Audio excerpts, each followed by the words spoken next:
Salut et bienvenue à vous sur ce podcast de The Trick Play. Aujourd'hui, on continue de grades les classes de draft des différentes équipes. Aujourd'hui, on se retrouve en division NFC East qui comporte les Washington Redskins, les Dallas Cowboys, les New York Giants et les Philadelphia Eagles.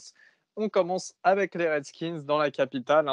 Les Redskins qui avaient donc le deuxième choix total de cette draft au premier tour, qui ont sélectionné Chase Young, le defensive end d'Ohio State.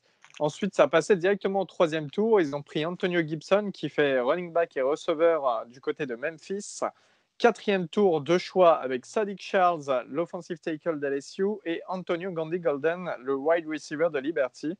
Cinquième tour, deux choix également, Keith Ismail, le center de San Diego State, et Kaliki Hudson, le linebacker de Michigan.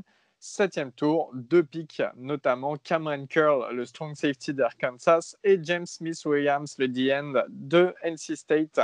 On va commencer avec toi, Augustin. Dis-nous ce que tu as pensé et quelle note tu donnerais à cette classe de draft des Redskins. Je mets la note de C+, juste parce que Chase Young a été sélectionné et que tu peux pas passer à côté d'un talent générationnel comme Chase Young. Ils auront une très bonne D-line l'année prochaine. Antonio Gibson de Memphis est un reach. Mis à part Antonio Golden, qui comme a fait couler beaucoup d'encre de par son talent, et puis tout le monde le voyait depuis des mois comme un probable style dans la draft. Les autres picks m'inspirent rien et il manque un deuxième tour. Il y a quand même un énorme écart entre leur premier choix de Chase Young, bon, ça n'échappe à personne, et leurs autres choix. Je pense pas qu'ils soient tant renforcés que ça. Ok, très bien. Robin, pour toi. Pour moi, je vais les donner la note de C. Je suis un peu plus sévère. Euh, je donne la note de C parce que, comme Augustin l'a dit, il manque un deuxième tour pour moi. Antonio Gibson de Memphis, running back / wide receiver, j'adore. Mais au pick 3, c'est très bien. Sadiq Charles de LSU pour la ligne, c'est aussi très bien. Et ensuite, le pick du cinquième tour, 162, Kaleke Hudson, le linebacker de Michigan, très bon. Il jouait safety à l'époque, il me semble, quand il est arrivé à Michigan. Et ensuite, il est passé sur le poste de linebacker. Et très bon. J'aime beaucoup sa reconnaissance de jeu. Et je trouve qu'il va faire du bien aux Redskins sur leur poste de linebacker dans la rotation. Et j'adore les joueurs polyvalents. Je pense que les joueurs polyvalents dans cette draft, ils ont une grosse cote. Et pouvoir le choper en cinquième tour, c'est très bien. Mais je suis un peu déçu du reste de la draft en fait des Redskins. C'est pour ça que je vais leur donner la note de C. D'accord, très bien. Pour toi, Guillaume. Moi, je leur donne la note de B-. Parce que, étonnamment, en fait, je suis assez d'accord avec Robin. Mais je lui mets largement meilleure note. Chase Young était obligé. C'est pour moi le meilleur joueur de cette draft. Tout poste confondu. Antonio Gibson, il va pouvoir aider, à mon avis, aider dans le slot. C'est un joueur super dynamique. Sadiq Charles, ça va donner un peu d'aide à Dwayne Haskins, qui est, pour l'instant, en tout cas, leur quarterback du futur. Et après, il y a mon chouchou de cette draft-là, Antonio Golden, qui peut être un énorme style, et qui, pour moi, je pense, va être un énorme style. Il est grand, c'est pas le plus rapide, mais ça va. S'il arrive à bien travailler sa séparation avec les DB, ça peut devenir une arme très, très compliquée à gérer. En plus, sur les vidéos que j'ai vues, ça a l'air d'être un gamin en or qui veut apprendre, qui veut progresser. Donc, il n'y aura pas de souci au niveau du caractère et au niveau de la work ethic. Donc, voilà, j'adore ce pick. Après, moi aussi, Kaleke Hudson en outside linebacker sur leur nouvelle 43, là, ça peut être pas mal. Donc, voilà, moi, je leur mets B-. D'accord, très bien. Pour moi, ça sera la note de C+. Alors, encore une fois, comme l'a dit Augustin, c'est parce qu'il y a Chase Young. Chase Young, c'est un talent générationnel, c'est extraordinaire. C'était considéré, tout poste confondu, le meilleur joueur de la draft. En plus de ça, c'est très bien parce qu'il se retrouve. Chase Young, lui, vient du Maryland, mais du Maryland côté banlieue de Washington. Donc vraiment, il sera de nouveau entouré de sa famille. et dans un environnement qu'il connaît très bien. Ensuite, derrière, pareil, il manque un deuxième tour et aller chercher Antonio Gibson au troisième tour, c'est complètement rich, je trouve, sachant qu'il pouvait descendre plus bas. Si tu veux, franchement, il y avait des meilleurs receveurs à prendre à ce moment-là, des gens que tu peux considérer comme receveurs, puisque là, cette saison, faut se dire que Mike Laurin sera bien seul. Et pareil, il y avait beaucoup de tackles. Ils prennent Sadiq Charles. Il y avait des tackles ou des guards qui étaient mieux notés, qui pouvaient mieux faire enfin, qui pouvaient être sélectionnés plus haut, quoi. Et puis, quel message, encore une fois, est passé. Là, il y a beaucoup de quarterbacks qui ont dû souffrir de cette draft parce que quel message est passé pour Dwayne Haskins. Haskins, il ne faut pas oublier, la saison dernière, on le voit en train de demander à ses tackles et ses guards, enfin à sa O-line, qu'est-ce qu'il peut faire pour eux, parce qu'en fait, ils étaient transparents, ils se faisaient transpercer, quoi. Et là, quand on voit qu'il n'y a qu'un seul tackle et qu'il y a un center qui est en San Diego State, je suis désolé, mais je ne suis pas trop San Diego State, donc je ne sais pas trop quoi dire sur ce center. Je trouve ça déplorable du côté des Redskins. Le plus du C, je le rajoute pour Antonio Gandy Golden, vraiment, qui est un receveur avec un avenir et qui peut. Pour moi, voilà, c'est pas lui qui va sauver le corps de receveur des Redskins, mais en tout cas, qui pourra apporter quelque chose. Kaleke Hudson aussi, c'est une bonne surprise. Après, pour le reste, Cameron Curl, dont on parlait un peu plus haut, mais voilà. C'est vraiment pas une bonne draft du côté des Redskins. Et heureusement qu'ils aient pris Chase Young, parce que sinon, autrement, c'était scandaleux, quoi. Les amis, on va passer. Donc, ça sera une note générale de C+, pour les Washington Redskins. On va passer aux Dallas Cowboys. Les Dallas Cowboys, Guillaume, est-ce que ça t'intéresse de démarrer? Allez, vas-y, dis-nous les pics avant de commencer et je te dis ce que j'en pense. Alors, excuse-moi. On va passer aux Dallas Cowboys. Alors, les Dallas Cowboys, c'est vraiment une énorme draft. Ça commence au premier tour avec CeeDee Lamb, le wide receiver d'Oklahoma. Deuxième tour, Trevon Diggs, le cornerback d'Alabama. Troisième tour, Neville Gallimore, le defensive tackle d'Oklahoma.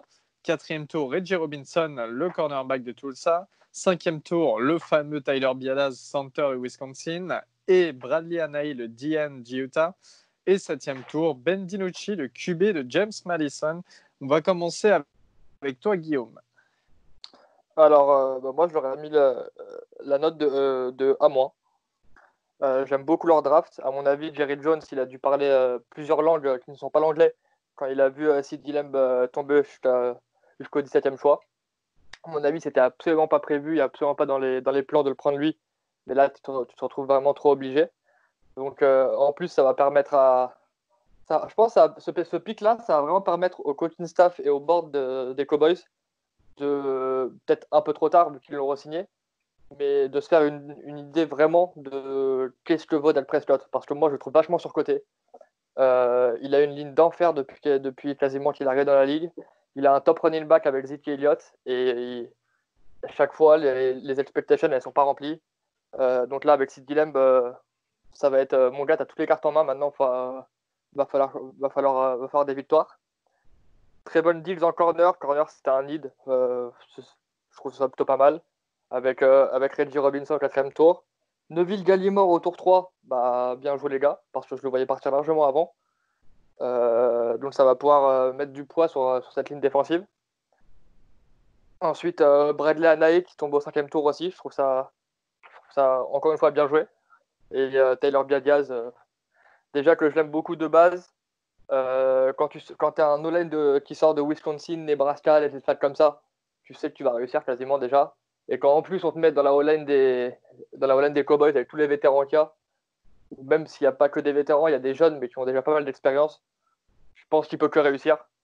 Donc vraiment super draft de la part des Cowboys.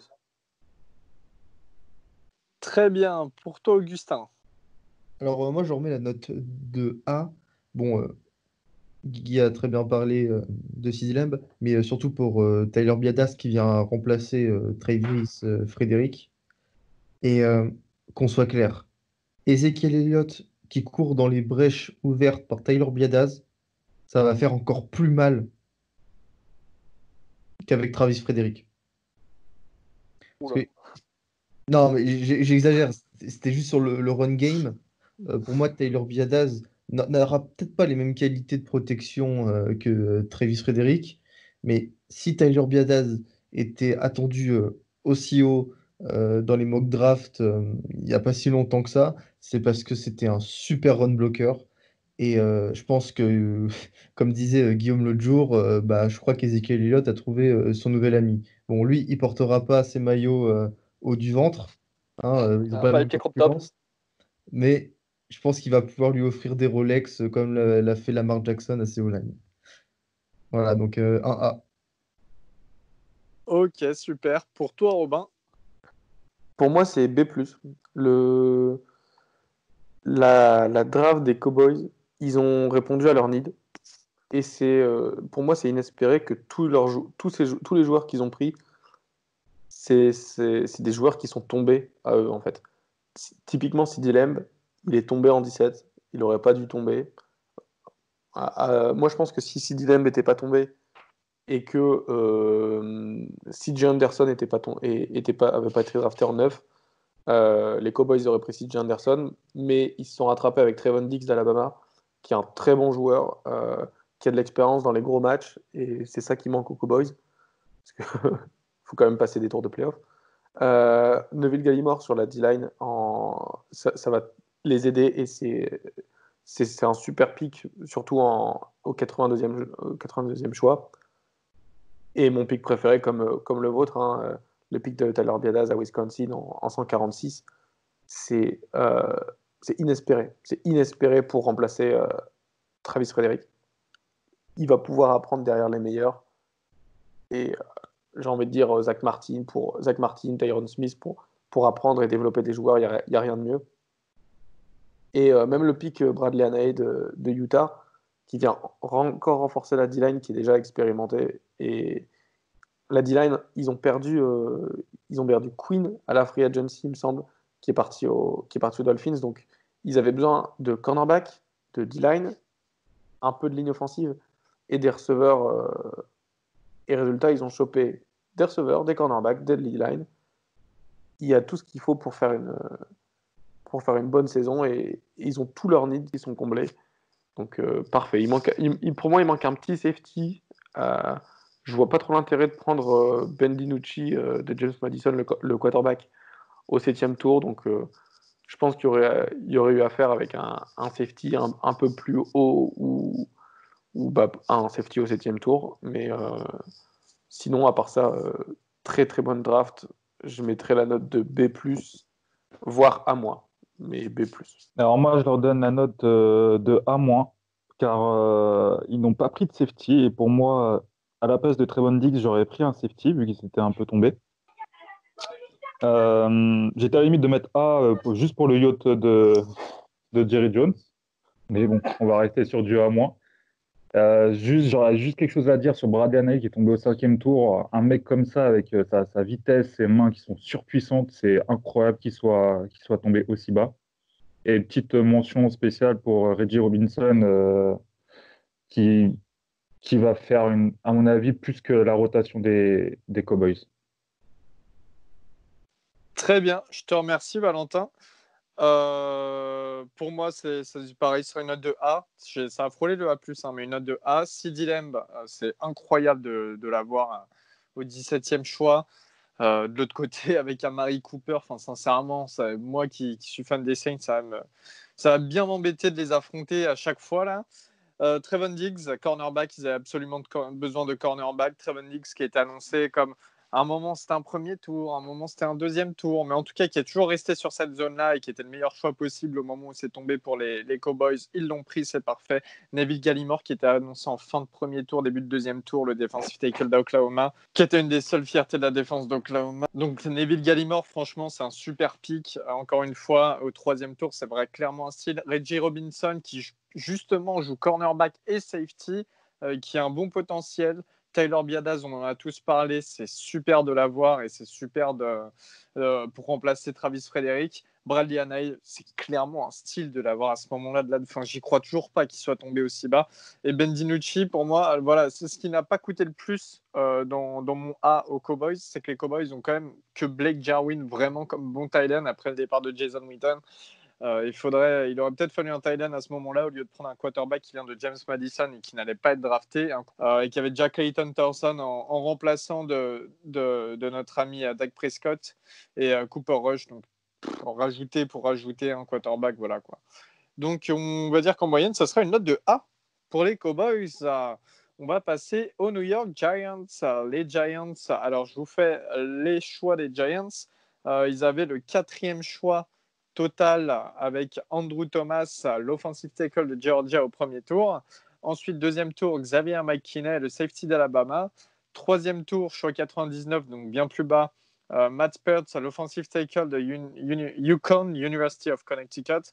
4e tour, Danny Holmes, le cornerback de UCLA. 5e tour, Shane Lemieux, le guard d'Oregon. 6e tour, Cam Brown, le linebacker de Penn State. Et alors là, tenez-vous bien, 4 choix au 7e tour, Carter Coughlin, linebacker, Minnesota. TJ Brunson, linebacker, South Carolina. Chris Williamson, cornerback de Minnesota. Et Ty Crowder, linebacker de Georgia, qui est aussi le tout dernier choix de la draft NFL 2020. Robin, je vais te laisser démarrer sur nos amis des Giants. Alors, pour moi, les Giants, c'est une draft qui est A. La draft des Giants, elle est absolument presque parfaite. Ils ont un nouveau quarterback avec Daniel Jones, qui est un quarterback qui va rentrer dans sa 2e saison. Il faut le protéger. La ligne des Giants, on la connaissait, c'était une des pires lignes de la ligue. Ils ont pris Andrew Thomas, qui est top 2 tackle de la draft avec Jedrick Wills. En ce qui concerne le 2e pick de la O-line, Shane Lemieux. On oublie Matt Peart de UConn, qui est tackle avec le 99e choix. Mais au niveau de l'intérieur de la ligne, c'est Shane Lemieux qui est à la fois guard et qui peut dépanner en centre. C'est un super pick qui soit tombé au début du 5e tour, c'est inespéré. Moi, je le voyais comme 2e ou 3e tour. Il est polyvalent, il est agressif, il va se mettre à la perfection pour Saquon Barkley. Et je vois absolument des courses de Saquon Barkley derrière Andrew Thomas et Shane Lemieux. Ça va être fou. Pour moi, Shane Lemieux, c'est le meilleur pick des Giants. J'aime beaucoup le pick aussi, Carter Coughlin de Minnesota, le linebacker au 7e tour. Je pensais qu'il allait partir plus tôt, peut-être le 5e tour. Mais c'est un super pick pour moi. Et Xavier McKinney en safety qui vient se rajouter au 2e tour. Moi, c'est une très bonne draft et pour moi. D'accord, très bien. Eh bien, j'ai Valentin qui est là. Donc, Valentin, tu vas noter les Giants.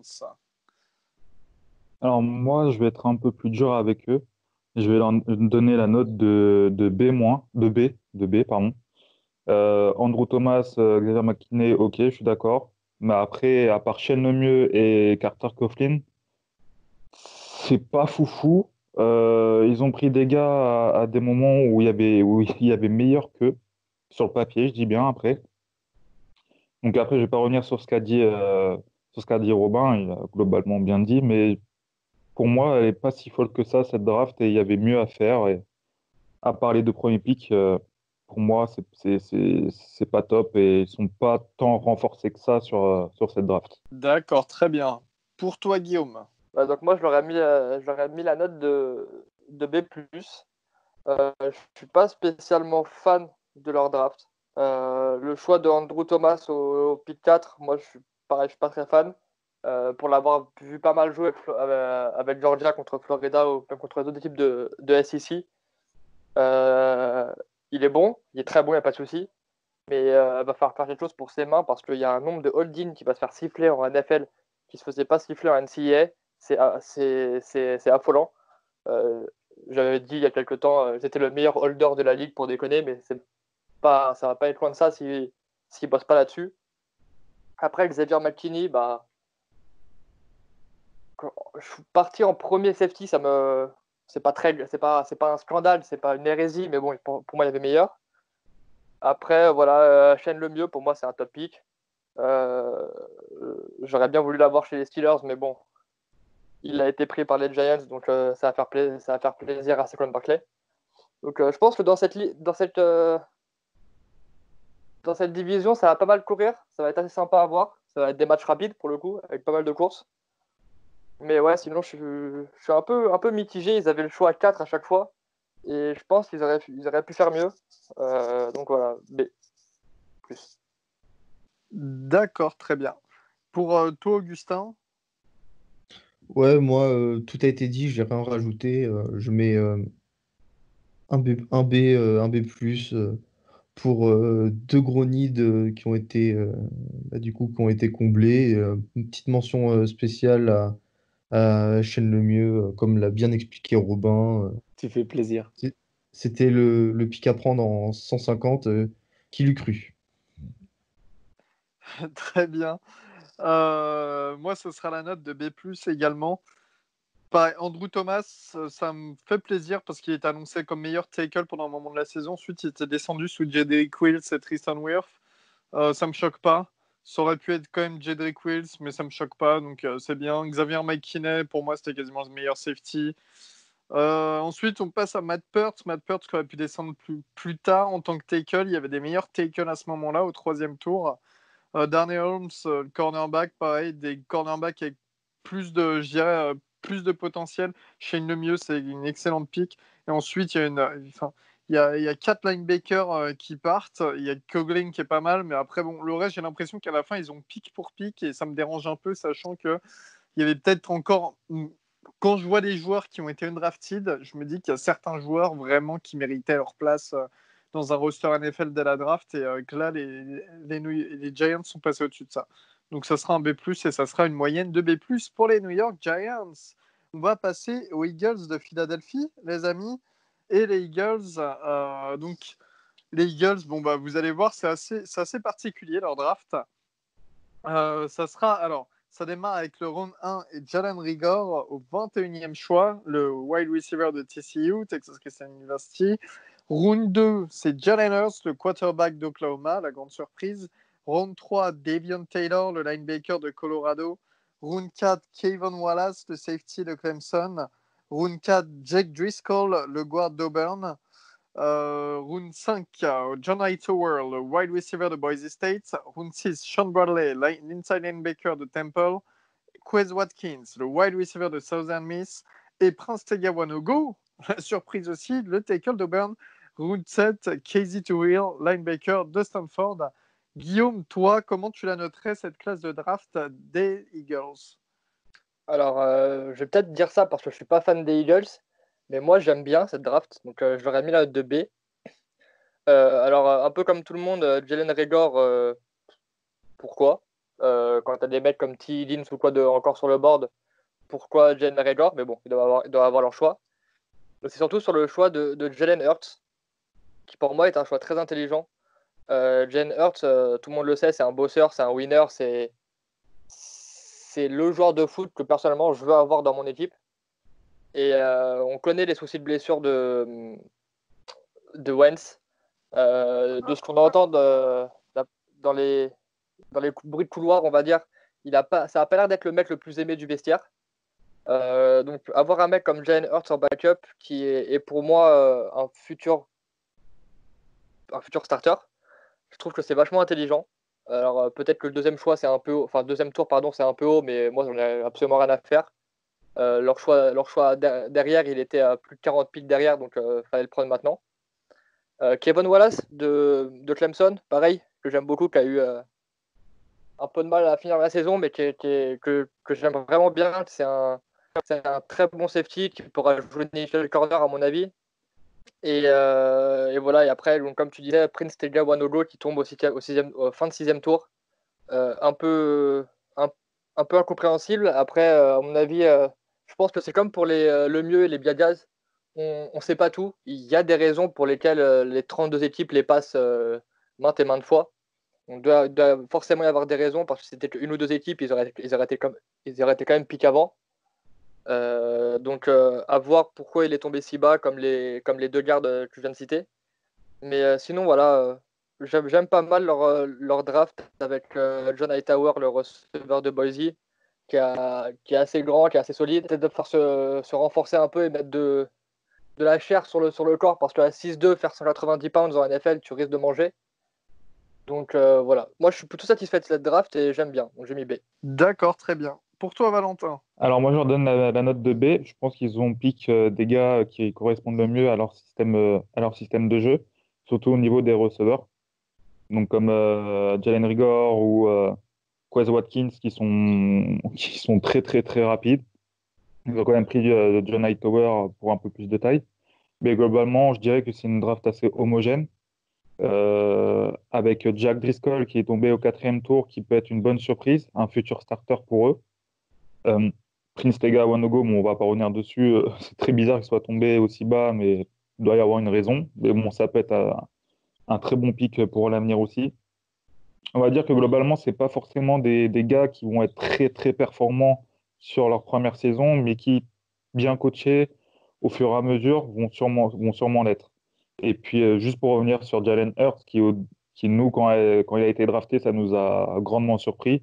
Au final, ça assure un quarterback remplaçant pour l'instant euh, de qualité, normalement, s'il arrive à bien passer, à bien aller vers la NFL et peut-être prendre la place de Carson Wentz qui demandera trop d'argent à la fin de son contrat.